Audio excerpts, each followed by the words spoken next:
योग सिद्धांत 24वां परिच्छेद वीतराग पुरुषों का ध्यान एवं उसका फल। कल हमने वीतराग पुरुषों के बारे में पढ़ा था। आज वीतराग पुरुषों के ध्यान की विधि के बारे में पढ़ते हैं। वीतराग पुरुषों की आकृति का दृढ़तापूर्वक चिंतन करते रहना ही उनका ध्यान है। सनक, सनंदन, सनातन, सनत कुमार एवं कृष्ण द्वैपायन आदि महापुरुषों के उदाहरण वीतराग पुरुषों के लिए दिए गए हैं। इसका अर्थ यह नहीं समझना चाहिए कि कृष्ण द्वैपायन या सनक सनंदन ही वीतराग थे, इसके अतिरिक्त कोई वीतराग है ही नहीं। ऐसी बात नहीं है। संसार में असंख्य वीतराग पुरुष हैं।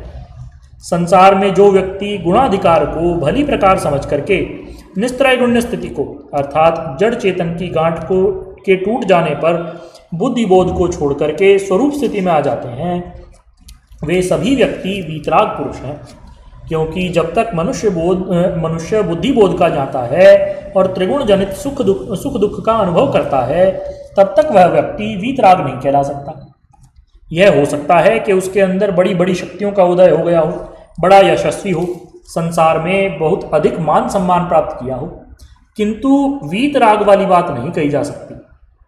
रस दर्शन तो परम श्रेय लाभ हो जाने के बाद ही दूर हो सकता है, और जिसको रस की अनुभूति होती है वह वीतराग कहला नहीं सकता। प्रत्युत वह स्वराग ही होता है, क्योंकि उसके मन में राग की स्थिति है। वह स्वरूप दर्शन को भली प्रकार प्राप्त नहीं हुआ है, जिससे रस निवृत्ति होती और राग के बंधन से वह छूट जाता। अखिलात्मा भगवान श्री कृष्णचंद्र ने अपनी श्रीमद् भगवद गीता में एकदम स्पष्ट शब्दों में कहा, विषया विनिवर्तन्ते निराहारस्य देहिनः रसवर्जम रसोप्यस्य परम दृष्ट्वा निवर्तते। अर्थात एक आदमी यदि 10-5 दिन भूखा पड़ा रहे तो उसके मन से विषय वासना की भावना हट सी जाती है, किंतु भूख के महान कष्ट को सहन करता हुआ भी वह विषयों में क्या सुख है इसको मन से अवश्य ही जानता है। इसी का नाम रस भावना है। रस भावना की निवृत्ति केवल स्वरूप में स्थित हो जाने के बाद ही हुआ करती है। स्वस्वरूप स्थिति हो जाने के बाद ही मनुष्य वीतराग बन पाता है। ऐसे व्यक्ति जो भी हों, वे जहाँ जिस जाति में हों, सब वीतराग हैं। भगवान पतंजलि देव ने स्वस्वरूप स्थिति प्राप्त करने के लिए वीतराग चित्त का आश्रय लेने का आदेश किया, एवं उसका कारण केवल इतना है कि जहाँ पर जिन वस्तुओं का साधर्म्य होता है वे दोनों वस्तुएं मिल सकती हैं, उनकी एकता हो सकती है। वह धर्म वाली वस्तुएं नहीं मिल सकती। जल में जल मिल सकता है, दूध में दूध मिल सकता है। दूध में जल भी मिल सकता है, क्योंकि जल दूध में पहले ही मौजूद होता है। इसलिए मन में मन, चित्त में चित्त, बुद्धि में बुद्धि और अहंकार में अहंकार विलय हो सकता है। एक और नियम चलता है कि छोटी शक्ति बड़ी शक्ति में लय होती है। जहाँ पर वृत्तियों में अतिशयता रहती है, वहाँ पर पारंपरिक विरोध और वैषम्य रहता है। रूपातिशया वृत्त्यातिशयाश्च परस्परम विरुद्धंतम। जहाँ पर दो रूपवान होते हैं, उनमें पारस्परिक विरोधी भावना होती है।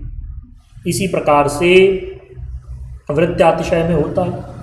इसी नियम से जो व्यक्ति योग ध्यान में स्वस्वरूप चिंतन के द्वारा अपने चित्त को निर्मल करके वीतराग चित्त में लीन करना चाहेगा, उसको जल्दी ही लयता प्राप्त हो जाएगी, क्योंकि देहधारियों के लिए निर्गुण चिंतन का विषय कुछ कठिन ही रहता है। जगदात्मा भगवान श्री कृष्णचंद्र से अर्जुन ने प्रश्न किया, एवं सतत युक्ता ये भक्तास्त्वाम पर्युपासते ये चाप्यक्षरम अव्यक्तम तेषाम के योगवत्तमः। अर्थात हे जगदात्मा, हे कृष्णचंद्र, जो भक्त निरंतर आपकी उपासना करते हैं और जो लोग अव्यक्त अक्षर निस्त्रैगुण्य प्रणव के उपासक हैं, इनमें श्रेष्ठ कौन है और योग को बेहतर जानने वाला कौन है?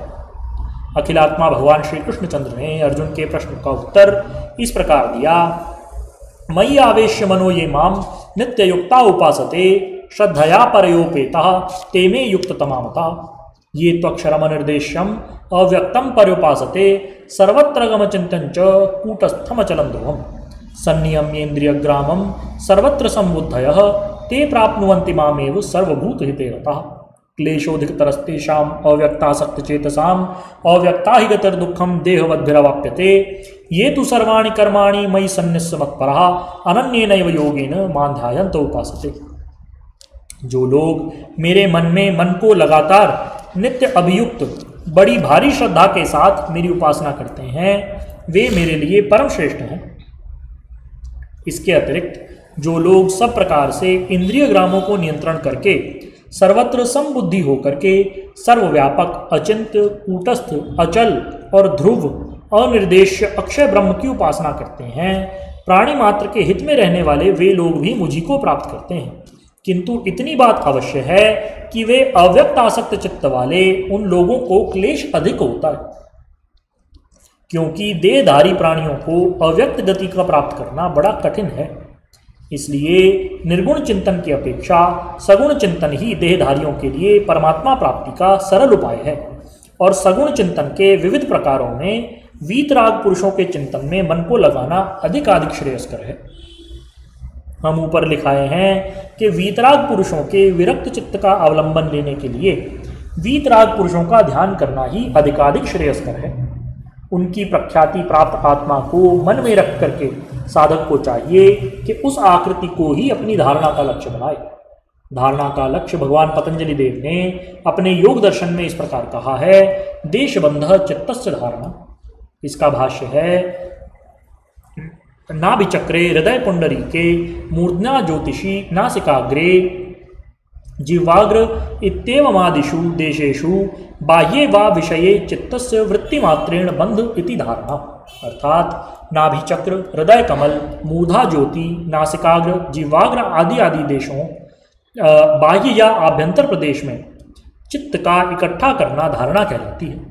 इस प्रकार की धारणा यदि हृदय कमल में वीतराग पुरुषों की आकृति पर की जाए तो उनका विरक्त चित्त यदि हृदय कमल में वीतराग पुरुषों की तो उनका विरक्त चित्त ही हमारे चिंतन का लक्ष्यभूत विषय बन जाएगा। शनै शनै उनका बराबर चिंतन करते रहने से और चित्त को तैल धारावत निरंतर जारी रखने पर वे अनुभव में आने लगेंगे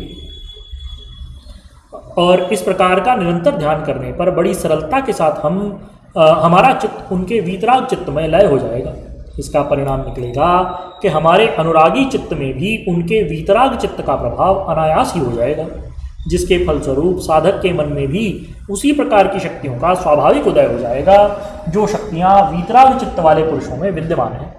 अतः शीघ्र अतिशीघ्र मन की एकाग्रता चाहने वाले साधकों के लिए वीतराग पुरुषों का ध्यान करना परम लाभदायक है, जिससे वह अतिशीघ्र समाधि को प्राप्त हो जाए। इसलिए समाधि प्राप्ति के उपायों में वीतराग विषयम व चित्तम कह करके वीतराग पुरुषों के ध्यान का आदेश दिया गया है, जिससे संसार के अंदर व्यस्त रहने वाले प्राणी भी सरलता के साथ समाधि को प्राप्त कर सकें और सूक्ष्म चिंतन विषय की कठिनता से बचते हुए सुगमता और सरलता से परम श्रेय के भागी बन सके। बोलिए श्री सद्गुरुदेव भगवान की जय। परम प्रभु श्री रामलाल जी महाराज की जय। योगीराज अनंत स्वामी श्री चंद्रमोहन जी महाराज की जय। श्री सदाशिव भगवान की जय। श्री वृंदावन विहारी लाल की जय। श्री शंकर भगवान की जय। हर हर महादेव।